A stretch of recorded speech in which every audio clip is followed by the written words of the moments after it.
माँ, ये राधिका है, तुम्हारी बहू। राधिका गांव में हॉस्पिटल में नर्स का काम करती है। बस हम दोनों में दोस्ती हो गई और हमने शादी कर ली। राधिका, माँ के पैर छू। अरे चल हट नालायक। अरे मैंने क्या क्या सपने देखे थे कि तेरी शादी किसी अमीर घर में करूंगी और दहेज में लाखों रुपए लूंगी, और तू गांव की इस मामूली लड़की को मेरी बहू बनाकर ले आया। लेकिन बेटे की जिद के आगे सुनीता देवी मजबूर हो जाती है। राधिका सुनीता देवी को फूटी आंख भी नहीं भाती थी। तुम चिंता मत करो भाग्यवान, हम दोनों मिलकर अपनी बहू को इतना सताएंगे कि वो हमसे तंग आकर ये घर छोड़कर चली जाएगी। फिर हम अपने बेटे की शादी किसी बड़े सेठ की बेटी से कर देंगे, ठीक है? अगले दिन सुनीता देवी अपने बेटे का कमरा साफ कर रही होती है। तभी बहू के सामान में उसे एक बड़ी बड़ी मूंछों वाले आदमी की तस्वीर दिखाई देती है और उसके कंधे पर एक बड़ी सी बंदूक टंगी होती है। तस्वीर के नीचे लिखा होता है डाकू मंगल सिंह। ये किसकी तस्वीर है बहू? ये मेरे पिताजी की तस्वीर है। बस फिर क्या था। ये सुनते ही सुनीता देवी के हाथ पैर कांपने लगते हैं। वो भागती हुई सीधा अपने पति के कमरे में जाती है। अरे गजब हो गया जी, गजब। अरे क्या हो गया भाग्यवान? हमारी बहू एक मशहूर डाकू मंगल सिंह की बेटी है। हे भगवान, अब क्या होगा? क्या कहा? डाकू मंगल सिंह? अरे मर गए रे। सुना है वो तो बड़ा ही खतरनाक डाकू है, मारता ज्यादा है गिनता कम है। लोग पुलिस वाले भी उसके नाम से कांपते हैं। अरे सुना है वो तो हर हफ्ते 2-4 लोगों का ऊपर का टिकट कटवा ही देता है। हे भगवान, अब हम क्या करेंगे? ये हमारे नालायक बेटे ने कैसी मुसीबत हमारे गले बांध दी। हाँ वो तो है, अगर हमने बहू को जरा भी तकलीफ दी तो उसका बाप मंगल सिंह हमें गोली से उड़ा देगा। अब जो मैं कहता हूँ उसे ध्यान से सुनो। तुम बहू से बिल्कुल घर के काम मत करवाना और ध्यान रहे उसे किसी प्रकार की तकलीफ नहीं होनी चाहिए, समझ गई ना? और ऐसा ही होता है।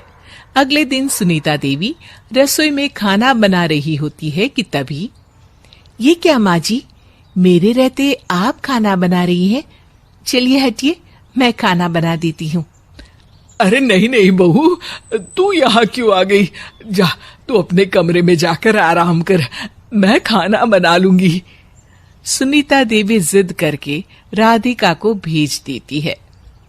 फिर एक दिन, अरे फर्श पर कितनी धूल जमी है, माँ जी देखेंगी तो नाराज हो जाएंगी।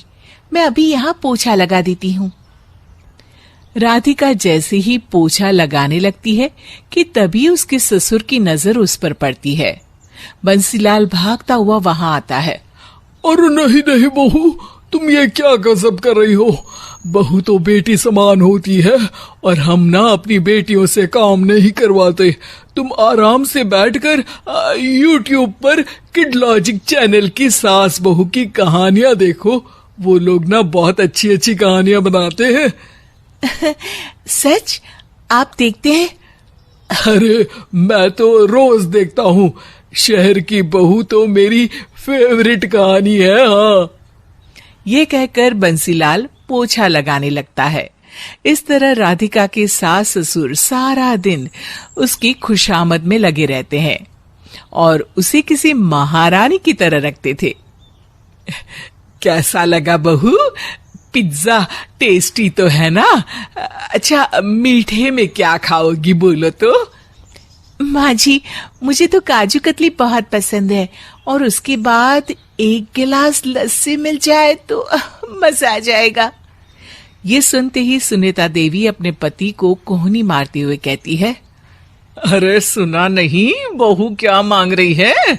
जल्दी से भागकर बाजार जाइए और सब खरीद कर ले आइए। हाँ हाँ भाग्यवान, अभी जाता हूँ। राधिका की तो पांचों उंगलियां घी में थी। वो तो अपने ससुराल में मजे कर रही थी। दूसरी तरफ राधिका की सास उसके लिए कभी नई साड़ी खरीद लाती तो कभी उसके लिए नए गहने बनवा देती। फिर एक दिन डाकू मंगल सिंह अपनी बेटी राधिका से मिलने अपने आदमियों के साथ आता है। उन सबको देखते ही राधिका के सास ससुर डर के मारे कांपने लगते हैं। मर गया रे, डाकू मंगल सिंह तो सच में कितना डरावना दिखता है। ऊपर से इतनी बड़ी बंदूक लेकर घूमता है। कैसे हैं समधी जी? क्या हुआ? आप इतना घबरा क्यों रहे हैं? और आपको इतना पसीना क्यों आ रहा है? आपकी तबीयत तो ठीक है ना? जी अभी तक तो ठीक है, पर लगता है बहुत जल्द खराब होने वाली है। क्या कहा आपने? जी कुछ नहीं, बताइए बताइए कैसे आना हुआ? दरअसल आज आपके शहर में हमारी नाटंकी मंडली का प्रोग्राम है, तो इसी बहाने सोचा बेटी का ससुराल भी देखता चलूं। ये सुनते ही राधिका के सास ससुर हैरान हो जाते हैं। क्या कहा? आप नौटंकी में काम करते हैं? हाँ माँ जी, पिताजी डाकू की एक्टिंग बहुत अच्छी करते हैं। उन्हें तो कई अवार्ड भी मिल चुके हैं।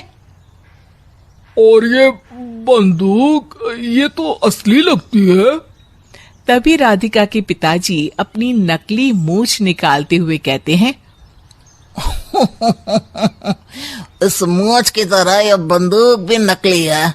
ये तो छर्रे वाली बंदूक है। इससे तो मैंने आज तक चिड़िया भी नहीं मारी। और खोदा पहाड़ और निकला चूहा। इसका बाप तो मामूली नौटंकी वाला निकला और हम इससे डर कर बहू की नौकरों की तरह सेवा कर रहे थे। आपने सही कहा जी। इसके पीछे मेरे कितने पैसे खर्च हो गए और काम कर करके मेरी तो कमर टूट गई सो अलग। अरे बहू, तूने अपने पिताजी के बारे में हमें पहले क्यों नहीं बताया? राधिका मुस्कुराते हुए कहती है, आपने तो कभी पूछा ही नहीं ना माँ जी।